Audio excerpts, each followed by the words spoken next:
Now, KwaZulu-Natal Premier Sihle Zikalala will deliver his State of the Province address this morning. The July riots and recent devastating floods are expected to be on top of the agenda. eNCA's Dasen Thathiah is watching this for us and joins us live now to give us that context and update. Dasen, good morning to you. Colleague, I suppose very important for the Premier to make this address and keep, of course, residents in check and up to date with what's been happening. So much in KZN. What is expected top on the agenda, though?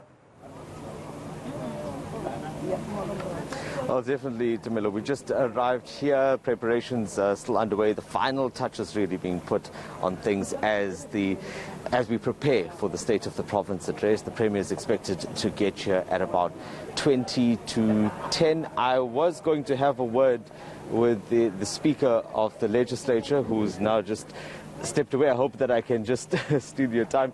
Mr. Ntebeko, boys, sorry to bring you back here. Let me get into this interview quickly so that you can move on. I know lots on your plate today. Let's talk about the preparations. Everything sorted, ready to go as we await the arrival of the Premier and members of the Legislature?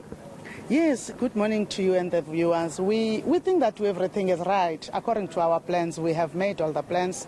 We had a dry run yesterday afternoon to check that everything is there. Guest confirmations have been made.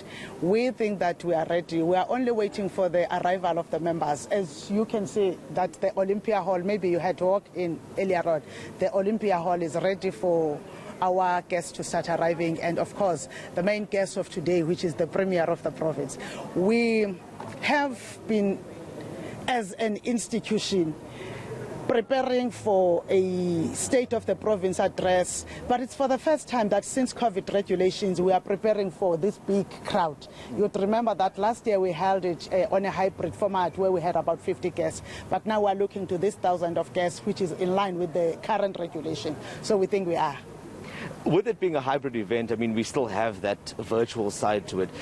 Is it not something that COVID-19 may have taught us that we can reduce the size of these events? What did this one in particular cost? As I said on Tuesday, that this event has cost us around $1 million, which you would say that it's more than 50% cut from the previous years.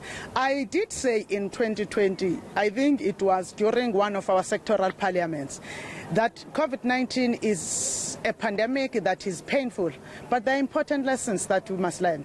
As an institution, we have learned that we can do more, even without actually being physically present. We have continued to do oversight without going to the actual venue. But we have also learned that with the technology and the use of digitized parliamentary programs, there is more involvement of the public. For instance, the bulk of our payments today goes to the media buying, so that we ensure that each and every person at home gets to listen from the various radio stations and TV. But importantly, there is the billing back program of the legislature, where you listen, you watch through our social programs, but it's billed back to the legislature. So it has taught us important lessons that you can spend less on food and accommodation and travel, but still have the same impact, because people at their convenience at home, others will record this and only watch it later. That's what we are learning. And I think the question on many people's lips right now is, are we expecting the Zulu King to attend today? And what is happening around that? There was a lot of controversy about in what capacity he will be here. I know that all the royal household guests that have been invited from the office of the Premier are expected to attend. Okay. And a sneak preview, any major issues you see the Premier touching on today as he presents his address?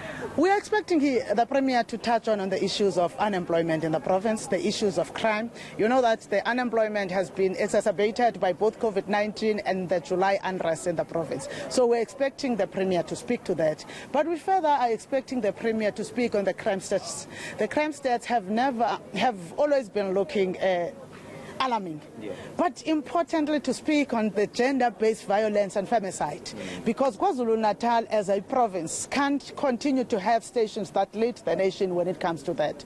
We are expecting that. Of course, taking from yesterday, the general economic outlook of the province, I think we have to listen to that. Thank you very much, Speaker. I appreciate your time. That's the Speaker of the KZN legislature. They're just giving us a preview. It looks like things are just about to get started. We will also be having an opportunity to speak to some of the members of other political parties just to find out what their expectations are for the upcoming State of the Province address.